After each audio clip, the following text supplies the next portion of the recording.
Alright, ladies and gentlemen, let's talk about a video game that you probably forgot about for the Xbox 360. Motocross Madness. And if you recognize that name, you know it was an Avatar video game for the Xbox 360 that released on April 5th, 2013.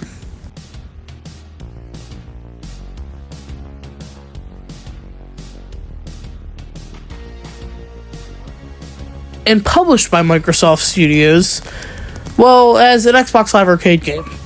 Anyway, let me get into the review.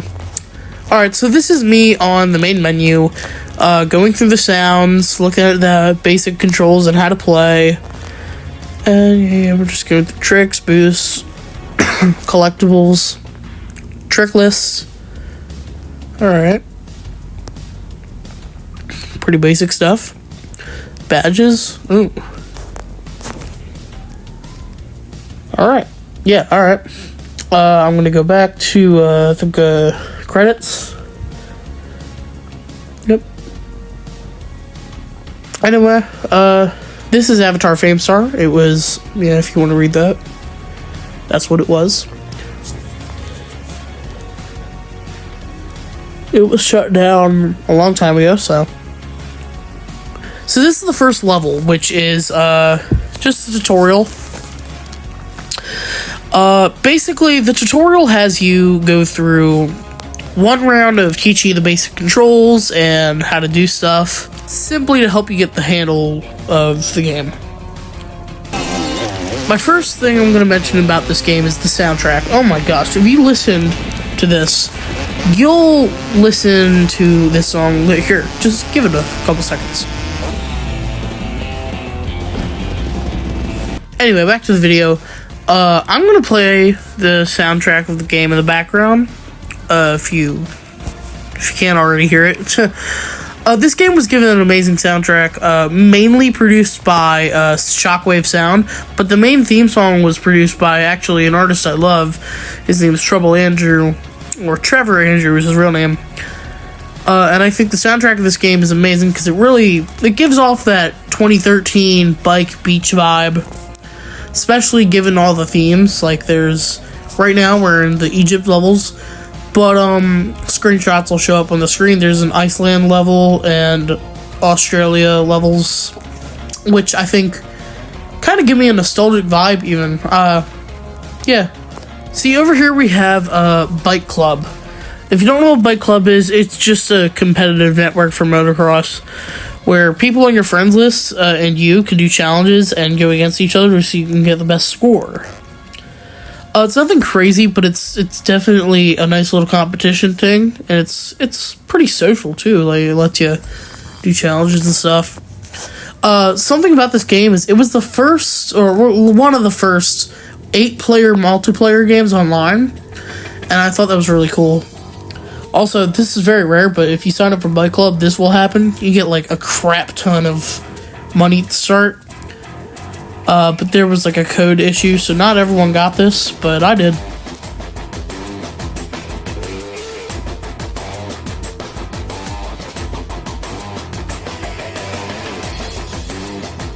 Here's the first level, which I'm only going to show the first level. This is Ferris Tomb. It's a really fun level, because it's just, it's got nice obstacles. Very easy though. See, it's an easy path. It shows you a cool thing with games like this in 2015 is there were split paths that you could do.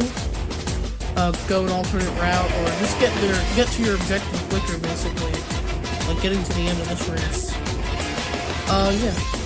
I would also like to add that there's a speedrunning community for this game that goes into a bunch of different ways to beat this level really quick. And, yeah, so if you're watching this on YouTube, there will be a link for it in the description below, or the pinned comment, either way, and one of the two. And, I'd like to add, by the way, to anyone watching this video on YouTube, this is a side project for school.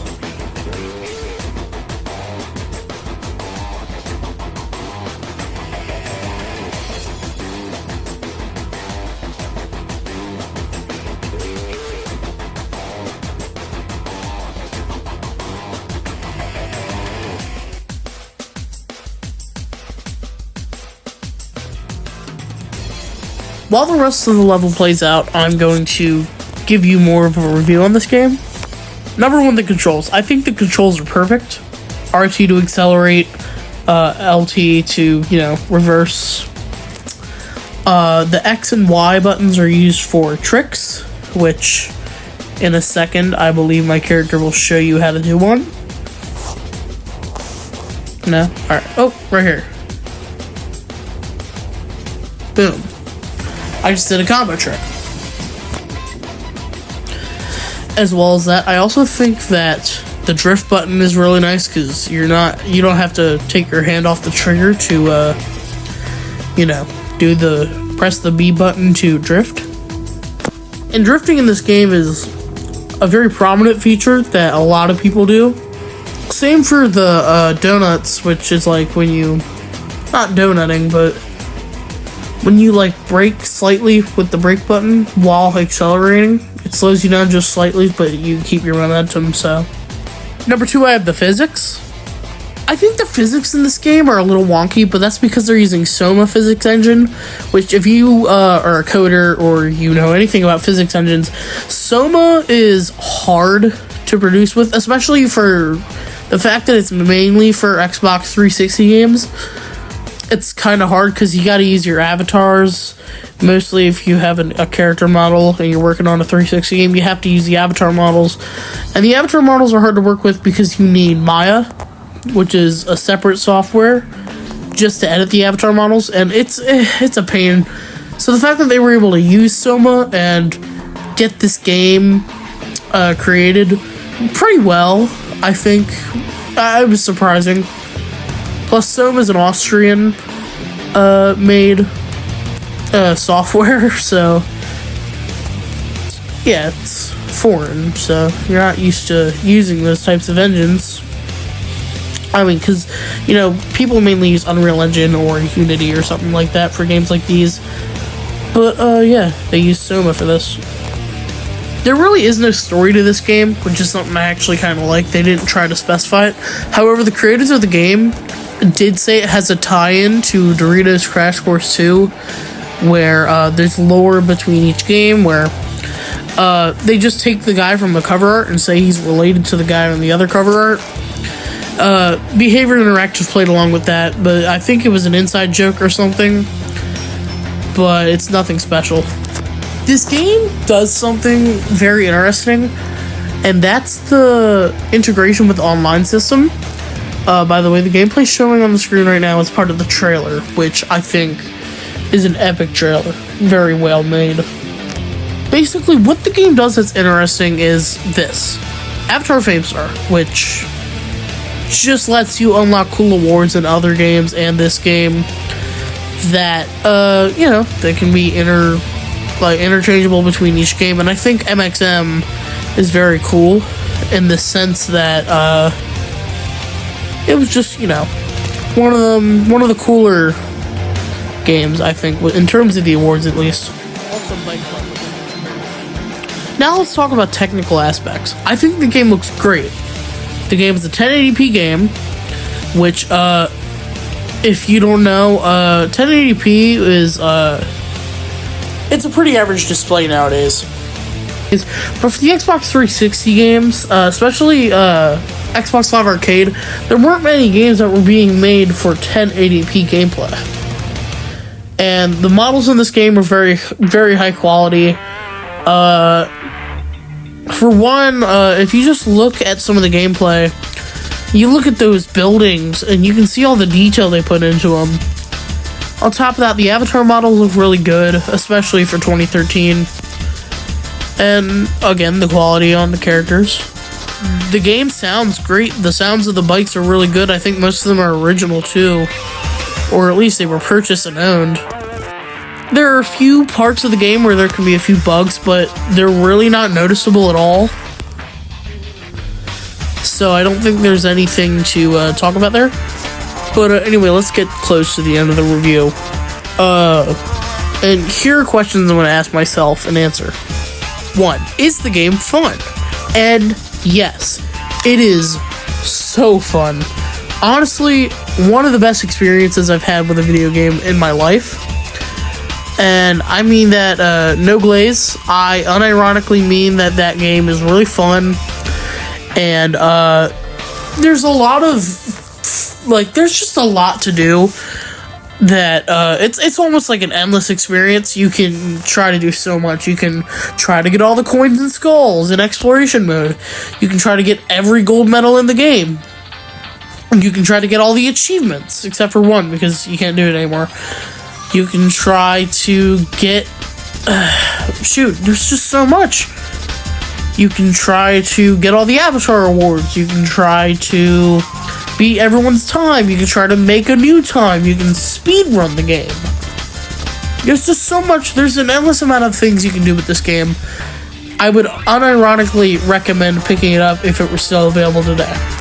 What is fun and what is not fun about it? For fun, the gameplay, just in general. Everything about it is good. Not fun, I don't got anything to say that's not good, because I think this game is unironically perfect. The only thing I have against it is sometimes the game's physics and camera get really wonky, like you just saw there.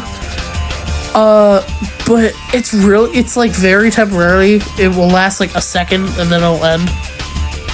Should someone buy this game? Yes, they should. And why would I say that?